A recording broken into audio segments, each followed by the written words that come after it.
ଖରାପ ନୃତ୍ୟ ଅଶ୍ଳୀଳ ନାଚ କରୁଛନ୍ତି। ଏସବୁର କାରଣ କ'ଣ?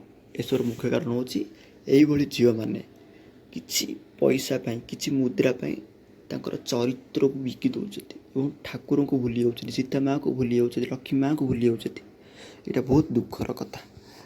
ଦେଖନ୍ତୁ, ଆପଣ ଦେଖୁଥିବେ ଯାତ୍ରା ପେଣ୍ଡାଲରେ ଏଇଭଳି ଯାତ୍ରା କଳାକାରମାନେ ଆମ ଜଗନ୍ନାଥ ଠାକୁରକୁ ବି ଅପମାନ କରୁଛନ୍ତି, ଅର୍ଥାତ୍ ଜଗନ୍ନାଥ ଠାକୁରକୁ ବି ଡରୁ ନାହାନ୍ତି। ଏଇଭଳି ଚାଲିଛି ପଇସା ପାଇଁ। ଏଇଭଳି ଯାତ୍ରା ସିନ୍ର କଳାକାରମାନେ ଠାକୁରକୁ ବି ଗୋଡ଼ ତଳେ ପକାଇ ଦେଉଛନ୍ତି। ଏଇଟା ବହୁତରୁ ବହୁତ ଦୁଃଖର କଥା। ଦେଖନ୍ତୁ, ଏଇଭଳି ଅସଭ୍ୟ ଚରିତ୍ରହୀନ ଝିଅମାନଙ୍କୁ କ'ଣ କୁହାହେବ ମୁଁ କିଛି ବୁଝିପାରୁନି। କାରଣ ଏଇଭଳି ଝିଅମାନେ ନାରୀ ଜାତି ପାଇଁ ଗୋଟେ ଗୋଟେ କଳଙ୍କ। କାରଣ ସୀତା ମା, ଲକ୍ଷ୍ମୀ ମା, ଦୁର୍ଗା ମା ସେମାନେ ମଧ୍ୟ ନାରୀ, ସେମାନେ ମଧ୍ୟ ଏଇ ଭାରତ ଭୂମିରେ ଜନ୍ମ ହୋଇଛନ୍ତି। କିନ୍ତୁ ଆଜିକାଲିକା ଏଇଭଳି ଅସଭ୍ୟ ନାରୀମାନେ ଆମ ନାରୀ ସମାଜକୁ କଳଙ୍କିତ କରିଦେଉଛନ୍ତି।